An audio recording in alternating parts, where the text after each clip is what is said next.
बिस्मिल्लाहिर्रहमानिर्रहीम। अस्सलाम वालेकुम नाज़रीन, उम्मीद और दुआ करता हूँ कि आप लोग जहाँ जहाँ पर होंगे खैर आफियत से होंगे। नाज़रीन, कल से सेनेट की एक कायमा कमेटी का मामला बहुत ज़्यादा वायरल हुआ है, बहुत ज़्यादा फैला है, और वो मामला है एमल वली खान साहब और चेयरमैन पीटीए के माबैन जो तल्ख कलामी हुई, वो जो बदतमीज़ी कायमा कमेटी के दौरान हुई है, वो मामला बहुत ज़्यादा वायरल हुआ है। पाकिस्तान क्या, पाकिस्तान से बाहर भी उस मामले को बहुत ज़्यादा उछाला गया है, और वो मेरे नज़दीक तज़हीक उस हाउस की थी, वो डेमोक्रेसी की तज़हीक थी, और उसके ऊपर बहुत ज़्यादा वावेला हुआ है।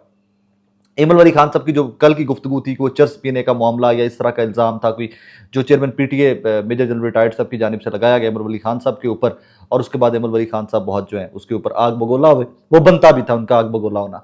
किसी को भी कोई राइट नहीं है कि आप किसी के ऊपर बहुत पर्सनल किस्म का अटैक करें, अनलेस अंटिल कि आप बहुत ही करीबी दोस्त हो और अब दो चार लोग अकेले बैठे हुए तो आप शुगर लगा लेते हो।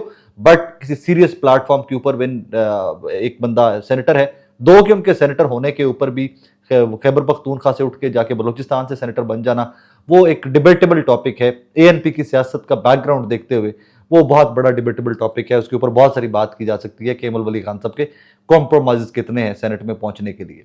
और एमल वली खान साहब की तर्ज तखातुब, उनकी सियासत, उनकी बात करने से मुझे सख्त इख्तलाफ रहा है। तो आई थिंक उस लैंग्वेज के ऊपर भी मैं क्या बात करूं, लेकिन आज उसमें क्लैरिटी आ गई है कि वो मामला असल में था क्या।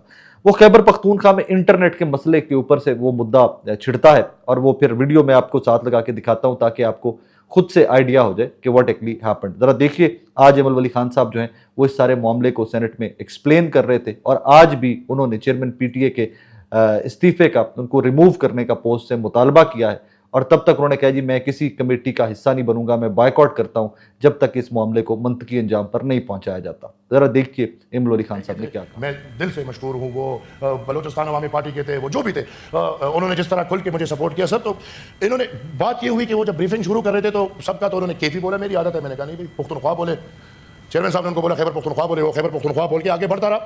वो ब्रीफिंग दे रहा था तो मैंने चेयरमैन साहब की तरफ मुड़ के बोला कि चेयरमैन साहब ये बंदा झूठ बोल रहा है। ये बंदा अपनी ब्रीफिंग में, अभी वो ब्रीफिंग में लाया नहीं हूं, लेकिन ये बंदा अपनी ब्रीफिंग में मुझे बता रहा है कि अर्स्टवाइल फाटा वजीरिस्तान से लेके बाजौर तक 1500 किलोमीटर फाइबर ऑप्टिक ये लोग बिछा चुके हैं। तो मैंने कहा जी वहां तो इंटरनेट फैसिलिटी नहीं है। उन्होंने ब्रीफिंग दी कि वजीरिस्तान से लेके बाजौर तक 18 है कि पता नहीं 20 नेटवर्क के खंभे लगे। मैंने कहा साहब वहां पे आपकी, अब मुझे ये तो नहीं पता ना कि रिटायर है, मुझे क्या पता। तो मैंने कहा कि साहब आपकी रियासत उधर इंटरनेट की इजाजत नहीं दे रही। उसमें हमारी बहस चल रही थी, तो मैंने इनको कहा आप तो सवाबी के, उन्होंने कहा जी मैं सवाबी को। मैंने कहा आप गए होंगे, ममंद है बिल्कुल करीब है, बाजौड़ है बिल्कुल करीब है। तो मैंने कहा, उन्होंने कहा जी मैं 1 साल पहले गया था। तो मैंने कहा जब आप साल पहले गए होंगे तो जब आप ममंद में घुसे आपने अपना मोबाइल देखा तो इस मोबाइल कम वक्त में इंटरनेट काम कर रहा था कि नहीं? तो वो उसका जवाब नहीं दे पाया। वो आए बोले शाये बोले, आए बोले शाये बोले। तो मैंने कहा कि सर, चेयरमैन साहब गवाह है, मैंने कहा कि सर किसी को भी आप मेरे साथ भेज दें, वजीरिस्तान से लेके बाजौर तक 7 अजला हम तो रो रहे हैं कि भाई उधर इंटरनेट की फैसिलिटी जमाने में नहीं दे रहे। अगर किसी ने दिखाया कि मोबाइल पे इंटरनेट काम कर रहा हो तो मैं मानने को तैयार हूं। इधर हमारे इस हॉल में वजीरिस्तान से बाजौर तक के लोग बैठे होंगे और उनका दिल ये गवाही कर रहे हैं। तो सर उन्होंने फिर इसके बीच में कहा कि यार वहां पे असल में सिक्योरिटी मसाइल है। अब मुझे ये नहीं पता कि ये रिटायर्ड है। तो मैंने कहा कि यार चलगोजों का बाग तो बिल्कुल सुकून से पड़ा है, उसको तो कोई सिक्योरिटी का मसला नहीं है, आपके टावर को सिक्योरिटी का मसला। अब ये बातें हुई। सर मैं बाहर गया, वॉशरूम यूज किया और मैं सिगरेट पिया, ठीक है, और इधर ही कॉरिडोर में पिया। मैं वापस आया, मैं जैसे ही बैठा तो ये साहब एकदम मुझे पश्तो में पहले बोलते हैं कि सिगरेट पी के आए हो? तो मैंने कहा जी आपको कोई तकलीफ? तो चेयरमैन साहब ने उसे कहा कि क्या बात कर रहे हो? तो उन्होंने चेयरमैन साहब की तरफ मुड़ कहा कि सर मैं कह रहा हूं कि अगर ये कोई बाहर, अब मैं वो लफ्ज लूंगा तो पूरा मुझे शर्म आ रही है कि अगर बाहर वो पीने गए हो तो मुझे भी बुला लेते। Now what is this? Emil साहब की गुफ्तगू आपने सुन ली। मुझे नहीं पता कि एमल खान साहब ये इस्तीफा लेने में कामयाब होते हैं कि नहीं होते। रीजन कि इसी नेशनल असेंबली से 10 के करीब एमएनएस पाकिस्तान तहरीक इंसाफ के उठा लिए गए थे। स्पीकर एयाज सादिक साहब ने कहा था कि मुझे हिम्मत नहीं पड़ रही, मेरा दिल नहीं कर रहा कि मैं इस कुर्सी के ऊपर भी बैठूं, मुझे लग रहा है कि मैं रिजाइन कर दूं। कि कस्टोडियन ऑफ द हाउस होते 10 एमएनएस को इस तरह उठा लिया गया है, और वो मामला लटकते लटकते कंक्लूड कहाँ पे हुआ था? वो कंक्लूड ऐसे हुआ था कि जनाब स्पीकर साहब ने कह दिया था कि शवाहिद कुछ नहीं मिले कि किसने उठाया किसने नहीं। ऐसे भी की होना है कि नहीं होना, आई डोंट नो, लेकिन देखते हैं, इसका इंतजार करते हैं कि इसको किस तरफ एमल वली खान साहब और सेनेट लेके जाती है। स्पीकर चेयरमैन सेनेट यूसुफ रजा गिलानी साहब इस मामले को कहां पर लेकर जाते हैं। आगे बढ़िए। कुछ चीजें ना बड़ी वो क्लोज टू हार्ट होती जिन पे मुझे बहुत गुस्सा भी आता है। अभी रिसेंटली पाकिस्तान हिंदुस्तान की जंग लगी जिसमें पाकिस्तान को अल्लाह ने फतह दी। इस जंग के मामलात अभी ख़त्म नहीं हुए हैं। रीज़न के प्रॉक्सी वॉर्स के ऊपर हिंदुस्तान आ गया। कल खुजदार में मेरे फूल, मेरे बच्चे शहीद हुए, 4 के करीब शातें होंगी बच्चों की, बड़ों की अलग से। अब से कुछ देर पहले कॉन्फर्मेशन आई है कि 4 बच्चे शहीद हुए। मतलब हम अब भी, जब मैं आपसे मुखातिब हूं, हम हालत जंग में हैं। इस सारी जंग के अंदर एक चीज़ इस कौम की बड़ी खूबसूरत थी कि हम सब के सब मुत्तहिद थे। कोई किसी सियासी जमात से नहीं था, कोई किसी सहाफ़ी का नज़रियात का इख्तलाफ नहीं था। सब के सब अफवाज पाकिस्तान के साथ, हुकूमत के साथ, कौम के साथ मुत्तफिक थे। For some time we forgot कि यहाँ पर फॉर्म 45, 47 की चोरियां डकैतियां 8 फरवरी की ज़ेर बहस हैं। लोगों के मैंडेट के साथ क्या हुआ 8 फरवरी को, वो हर चीज़ हम भूल कर हिंदुस्तान के खिलाफ डटकर खड़े हो गए, और वो वैसे ही होना चाहिए था। रीज़न कि हम आज भी हालत जंग में। कल जावेद चौधरी साहब ने एक वीडियो की है, और जावेद चौधरी साहब के ऊपर मुझे बार बार दुख इसलिए होता है, अपनी ज़ात पे भी दुख होता है, तरस आता है अपनी ज़ात के ऊपर भी, कि मैं इनको बहुत बड़ा स्कॉलर समझता रहा। मैं इनको पढ़ता रहा, इनके शोज, इनका इब्तदाइया जो होता था, जो शो का एक्सप्रेस न्यूज़ के ऊपर जो करते हैं, वो इब्तदाइया बड़ा वो सुनने के लायक होता था। मैं सुनता रहा बड़े शौक से। जावेद चौधरी साहब को भी वायरल होने की लत इस कदर पड़ गई हुई है कि जावेद चौधरी साहब को पता भी एट टाइम्स नहीं चलता कि वो क्या कह रहे हैं। कभी वो माधुरी दीक्षित के कुक कुक वाले गाने को टिम कुक से जा मिलाते हैं, एप्पल के सीईओ से भी। रिसेंटली उन्होंने एक, वो भी उनकी वीडियो आपने देखी होगी। कल उन्होंने इमरान खान साहब ने जो एक स्टेटमेंट आई जेल से इमरान खान साहब की, फील्ड मार्शल साहब के बारे में, उसके ऊपर जावेद चौधरी साहब ने कल तज्जिया करते हुए फरमाया है कि अभी इमरान खान साहब को अक्ल नहीं आई, उनका दिमाग ठीक नहीं हुआ, इनको 10-15 साल अभी मजीद जेल में रखा जाना चाहिए। एग्जैक्ट क्या है मैं वो आपको पढ़ के सुना देता हूँ। इमरान खान ने कहा है कि जनरल आसिम मुनीर को फील्ड मार्शल की बजाय जंगल का बादशाह सलामत बनना चाहिए। इसका मतलब यह है कि इमरान खान ठीक नहीं हुए। जब तक इमरान खान 15 से 20 साल जेल में नहीं रहेंगे, उन्हें रगड़ा नहीं लगेगा, ये सीधे नहीं होंगे। इमरान खान को उनकी बहनें मरवा रही हैं। जावेद चौधरी साहब, जावेद चौधरी साहब, ये वो वक्त है कि जब आप, हम सब चीखें मार रहे हैं कि पूरे मुल्क को, कौम को मुत्तहिद रखना है, और ये जिम्मेदारी आपकी और मेरी, हम सब की बनती है। चलें, आपकी ज़्यादा बनती है, आप हमारे सीनियर हैं, शायद आपके सुनने वाले हमसे बहुत ज़्यादा होंगे, शायद वो भी काबिल रहम है जो आपको सुनते हैं ऑनेस्टली स्पीकिंग। लेकिन ये आपकी और मेरी जिम्मेदारी बनती है कि इस कौम को मुत्तहिद किया जाए। लेकिन यहाँ पर सवाल सिर्फ एक पैदा होता है जो बार बार मेरे जहन में आ रहा है, इमरान खान साहब जेल में रहे तो फ़ायदा किसका है? ये जो बहुत दूरियां ख़त्म हो रही थी रिसेंटली, ये दूरियां बढ़ाने की कोशिश कौन लोग कर रहे हैं? मैं आज ये एक सवाल आप तमाम लोगों के लिए छोड़ के जा रहा हूँ। इमरान खान साहब के साथ जो हो रहा है, बोगस केसेस हैं, बार बार चीख चीख के शोर मचा रहे हैं उसके ऊपर। पाकिस्तान तहरीक इंसाफ के साथ बहुत जुल्म जबर हुआ पिछले 3 साल के अंदर, हम बार बार रिपोर्ट करते रहे, चीखें मारते हैं उसके ऊपर। लेकिन जब कोई हालात वाक़यात सेटल होने की तरफ उम्मीद नज़र आती है, तो वो कौन से लोग हैं? एक तो पॉलिटिकल पार्टी पीएमएलएन नज़र आती है कि जनाब इक़्तिदार में, अगर पीटीआई बाहर आ जाती तो उनका इक़्तिदार जाता है, लिहाजा उनकी चीखें, उनका शोर मचाना समझ आता है। ये सहाफ़ी कौन से हैं? ये कौन से इंडिपेंडेंट एनालिस्ट एंड जर्नलिस्ट हैं जो इसके ऊपर बैठकर उस दूरी को मजीद बढ़ाने की बात करते हैं, ख़त्म करने की बात नहीं करते? जंग लगती है, आप लोग चीखें मारते हो कि जनाब सबको ज़रूरत है, कौमी यकजहती की ज़रूरत है। अताउल्लाह तारड़ साहब आते हैं, कहते हैं पीटीआई ने कमाल कर दिया, हमारे साथ खड़े रहे।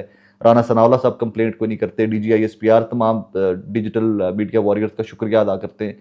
तो इनका क्या मतलब? ये अपने एक पाव के गोश्त के लिए, 1 किलो गोश्त के लिए कौन लोग हैं कि जो पूरे का पूरा बकरा ज़िबा करने के ऊपर तुले होते हैं? ये बात, इसके ऊपर बात होनी चाहिए, इनको कॉल आउट किया जाना चाहिए इन लोगों को। ये मुल्की मफाद के, I am very sorry to say that, मैं कभी भी, ये मेरी सोच ही नहीं है मैं कभी भी किसी के ऊपर कहूँ कि जी फलाना गद्दार है, फलाना मुल्क का दुश्मन है। मैं I don't believe in that, मैं उस आइडियोलॉजी में ही बिलीव नहीं करता। लेकिन ये कौन लोग हैं कि जो अपने छोटे मोटे फवायद के लिए, चले व्यूअरशिप ही सही, चंद डॉलर्स ही सही, उसके लिए आप लोग इस तरह की लाइन्स ले लेते हो कि आप लोगों को भड़का रहे हो, लोगों को मुखालिफ कर रहे हो, आप नए नए आइडियाज जनरेट कर रहे हो कि इमरान खान को 15-20 साल जेल च रखो। क्या कर लेंगे आप 15-20 साल जेल में रख के? क्या आपकी दूरियां, ये नफरतें, ये खत्म कर लेंगे? ये नफरतें हैं क्यों? ये इसलिए हैं कि इमरान खान जेल के अंदर है। ये नफरतें 1 सेकंड के अंदर खत्म होती हैं अगर इमरान खान बाहर हो, रिहा हो, अपने लोगों को खुद से लीड कर रहे हो इमरान खान साहब, तो ये 1 सेकंड के अंदर नफरतें खत्म होती हैं। नफरतें खत्म करने की जड़ की जानिब नहीं आएंगे, नफरतें बढ़ाने के लिए मजीद काम करेंगे ये लोग, मजीद आग लगाएंगे, उसके ऊपर तेल फेंकेंगे। अल्लाह का नाम है, ऐसे मत करें। इस मुल्क का, इस कौम का पहले बहुत नुकसान हो चुका है, इसको फर्दर मत कीजिए नुकसान को। अगर आपको ये गलत फहमी है कि आप एक जंग में अपने 6 तैयारे मार गिराए तो हिंदुस्तान चुप करके बैठ गए, तो हम हालत जंग में नहीं है, तो हम प्रॉक्सी वॉर्स, हम पे अटैक अभी भी हो रहे हैं भाई, कल हुआ है, हम हालत जंग में हैं। इस कौम को इकट्ठा रखने की जरूरत है। आगे आज ही फैसल वाउडा की स्टेटमेंट है सेनेट से, आज वो खिताब कर रहे थे, सेनेट में बात कर रहे थे। ही सेड कि जी यहाँ पर हुकूमत को भी दिल बड़ा करना चाहिए। आप फैसल वाउडा से इख्तलाफ करते रहिए, मुझे भी बहुत सारी चीज़ों के ऊपर इख्तलाफ है फैसल वाउडा से, बहुत सारी चीज़ों के ऊपर इख्तलाफ, कल ही की स्टेटमेंट के ऊपर इख्तलाफ है कि बादशाह सलामत का दिल बड़ा होता है और कोठड़ियाँ जो होती हैं जिनमें कैदी होते हैं, इमरान खान साहब की बात कर रहे थे, वो कोठड़ियाँ बहुत छोटी होती जाती हैं। इमरान खान साहब को सोच समझ कर बात करनी चाहिए। कल की स्टेटमेंट है फैसल वावड़ा की, मुझे इख्तलाफ है उस स्टेटमेंट से। एक चीज़ के ऊपर मैं इत्तफाक करता हूँ आज की स्टेटमेंट के ऊपर उनकी। टुडे ही सेड कि हुकूमत को दिल बड़ा करके ऑपोजिशन को अकोमोडेट करना चाहिए, ऑपोजिशन को साथ लेकर चलना चाहिए, हम हालत जंग में हमें मुत्तहिद रहना। और साथ ही साथ उन्होंने आज एक और बात भी की है, बहुत इंपॉर्टेंट पॉइंट है, उसके ऊपर बहुत डिटेल में बात होनी चाहिए कि फौज का बजट जो है वो डबल ट्रिपल करना चाहिए।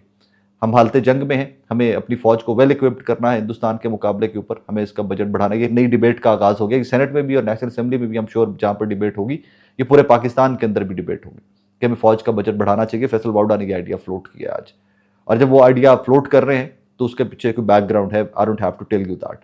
वो किन क्वार्टर्स को रिप्रेजेंट करते हैं, आज ही राना सनाउल्लाह साहब ने कहा है कि मोहसिन नकवी साहब, राना फैसल वावड़ा साहब, अनवारुल हक काकड़ साहब एक ही कबीले से हैं, आज़ाद कबीले से हैं, और इनके कज़न हैं जनाब औरंगजेब साहब जो हमारे फाइनेंस मिनिस्टर हैं। सो ये किस बैकग्राउंड से की चीज़ें आ रही हैं, इनके ऊपर फर्दर इंप्लीमेंटेशन किस हद तक होगा, इन डेज टू कम वो क्लैरिटी आ जाएगी। इसी बजट के अंदर बहुत सारी क्लैरिटी आ जाएगी यार, in days couple of days budget आ रहा है, तो बजट में बहुत सारी चीज़ें आपके और मेरे सामने आ जाएंगी। और साथ उन्होंने ये भी कहा कि तरक्याती मंसूबे कम करके फौज का बजट बढ़ाना पड़ेगा। तरक्याती मंसूबे, ये इस्लामाबाद में मैं आजकल रहता हूँ, रोज़ देखते हैं ब्रिजेस बन रहे हैं, महीने महीने 2 दिन ਦੇ ਵਿੱਚ ब्रिज ਤੇ सड़ਕਾਂ ਬਣਦੀਆਂ ਨੇ, फिर टह जाते हैं। तो ਇਹਦੇ ਨਾਲ ਇੰਜ तरक्याती मंसूबे तो ना ही लाओ तो चंगा है कि जो महीने महीने के अंदर आप सिर्फ एक टारगेट अचीव करने या एक टाइटल अपने नाम करने के लिए कि जी इतनी जल्दी हमने ये अचीव कर लिया, ये कंस्ट्रक्शन हमने कर दी, ये स्ट्रक्चर हमने खड़ा कर दिया, और फिर वो कभी बारिश आती है तो गिर जाता है, कभी बारिश आती है तो कोई एक हिस्सा लीक कर जाता है एंड ऑल दैट। सो अगर उस तरह के स्ट्रक्चर्स के ऊपर उस तरह के तरक्याती फंड्स लग रहे हैं तो फिर ना ही लाओ तो चंगा, फिर फौज का बजट ही बढ़ा दो चंगा, कम से कम नवे जहाज ले लीजिए, कोई नवे टैंक शैंक ले लीजिए। कल को इंडिया फिर से जब अल्लाह ना करे अटैक करता है तो हम अच्छे तरीके से जवाब देने के हालत में तो होंगे।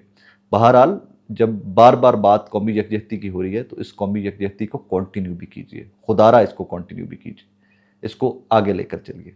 ये बहुत अजीबो गरीब से सिचुएशन बनती जा रही है कि जहाँ पर लोग मुत्तहिद होना चाहते हैं, जहाँ पर लोग इकट्ठे होना चाहते हैं, वहीं पर लोगों को धकेला जा रहा है, एक दूसरे से दूर नफरतें फैलाई जा रही हैं। This is not on, this shouldn't be on. नाज़रीन, अपना बहुत सारा ख्याल रखिएगा, दुआ में याद रखिएगा। अल्लाह हाफ़िज़।